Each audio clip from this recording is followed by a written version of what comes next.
If you don't do this step, then you're missing the opportunity to make your next YouTube video better.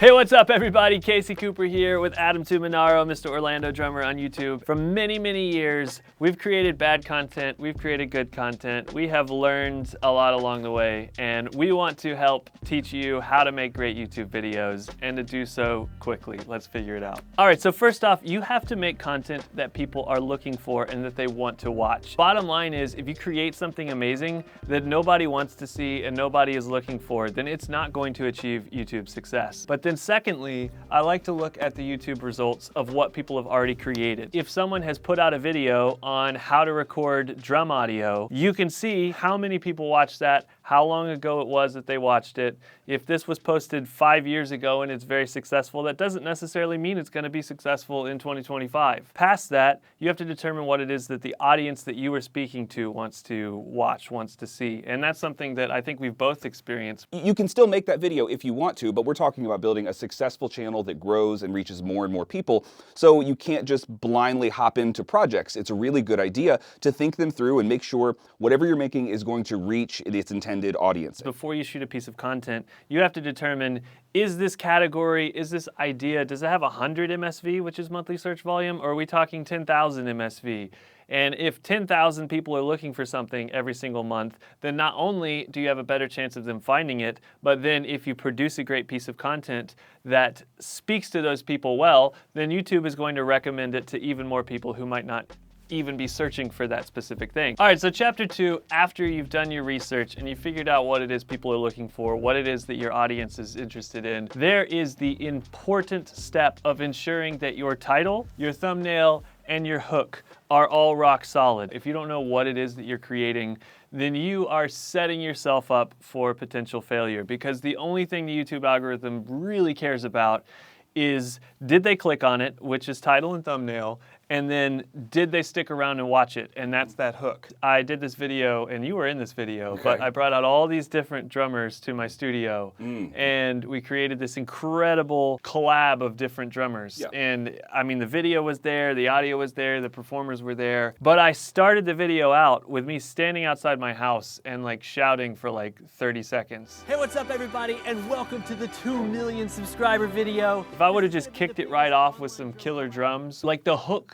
didn't land. So a really clear statement about what's in the video, and it has to be entertaining and fun and engaging and get to the point. So it's a hook. Literally think like a fish hook. You're trying to grab someone, so they're hooked on and they're going to stick around and finish your video. All right, so with the title, it has to absolutely represent what it is that you were covering in the video, but also be interesting enough to click on it, which is why with something that we've put out on our channels before, drum lessons or drum covers, you are using the MSV search opportunity of the, let's say it's a drum cover, the artist and the song name, because that's what people are searching for, and then drum cover, because that's the kind of thing that they want to see, and people will click through it because that tells them all the information.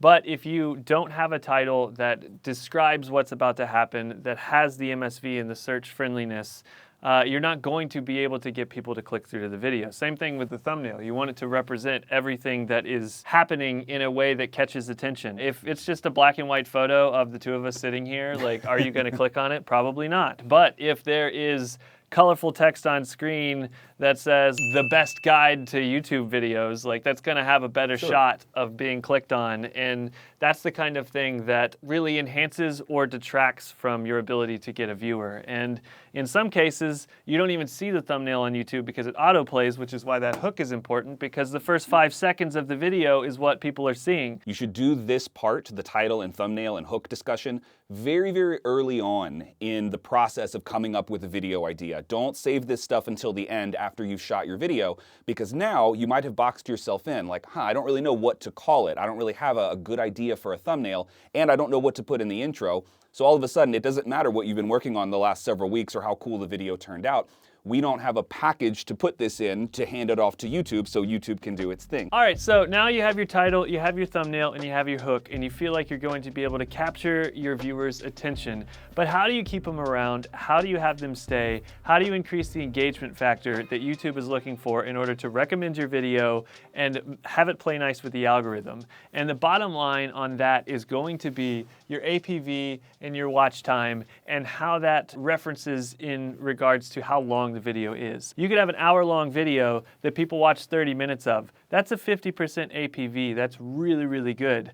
But if you create a video that you probably could have done in 10 minutes, but instead it takes 20 and people only watch 3 minutes of it, then 3 minutes out of 20 is a very low APV. And because of that, YouTube is going to say, this doesn't keep people around on the video. We don't really want to suggest this and recommend it, because obviously they're not making that great content. If you can get 30 to 40 or 50% APV, YouTube understands that you've created a piece of content that people are actually watching. When it comes to creating that video, what are your chapters going to be? What are the different pieces of this puzzle going to be that help keep your audience around? And the chapters can also play into the SEO thing, and it can also allow them to click throughout and say like, oh, I was going to click off, but I see a chapter coming up that really interests me. I'm going to click on that and continue watching. If you spent 50 hours creating a video and someone watched 10% of it, then, it's sort of like, well, only 5 hours of your work actually got appreciated. I want people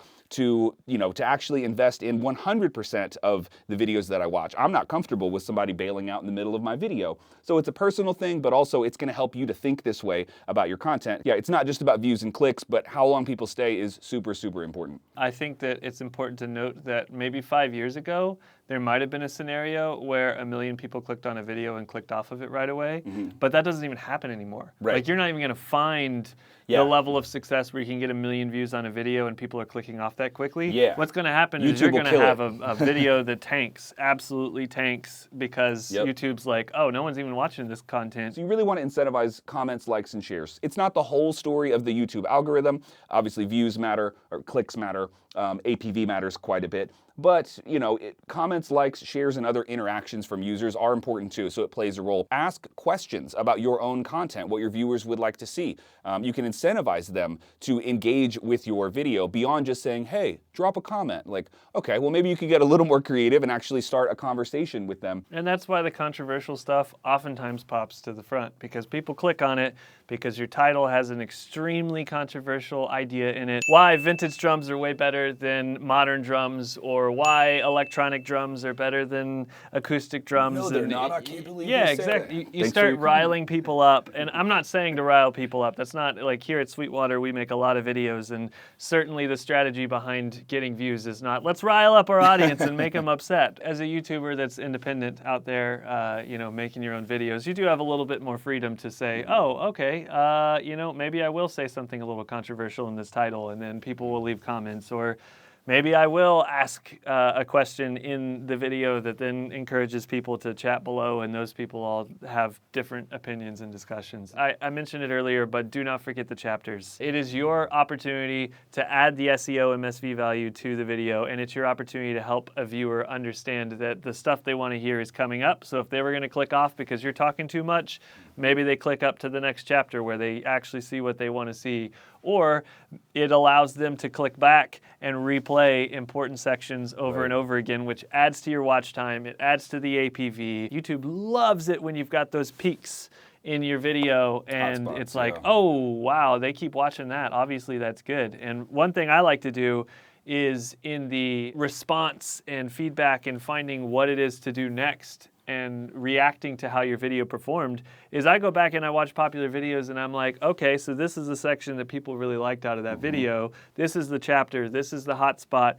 This is the peak. Now let's create a video that is more focused around that peak, that is more focused around the thing that people actually really wanted to see from that concept. Oftentimes you find greater success when you do that, which kind of leads into the very last chapter of this process. If you forget this step and you don't do this step, then you're missing the opportunity to make your next YouTube video better. You're missing the opportunity to grow. You're missing the opportunity to find more success, and that is to react to the data and the performance of the previous content. And the things that really should stick out to you, once again, are the watch time, the APV, how long did people watch the video, did you create too long of a video, did you create too short of a video, people would have watched more, and then also the peaks that I just vaguely mentioned. If you're watching a video for feedback from your audience, the thing that you're going to find is whatever sections of that video that they watched a whole lot of, that means that they're very interested in that kind of concept and you captured attention. Whatever you did there was great.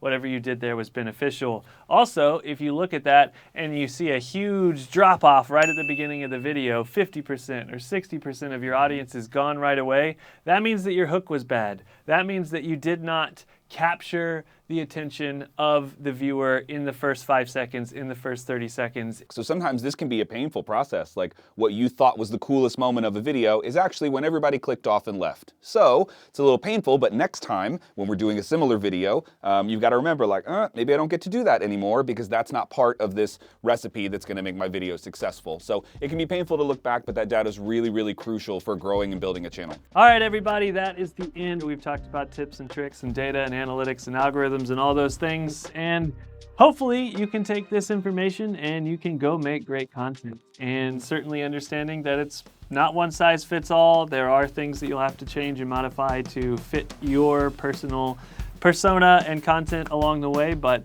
there's a lot of good stuff in here.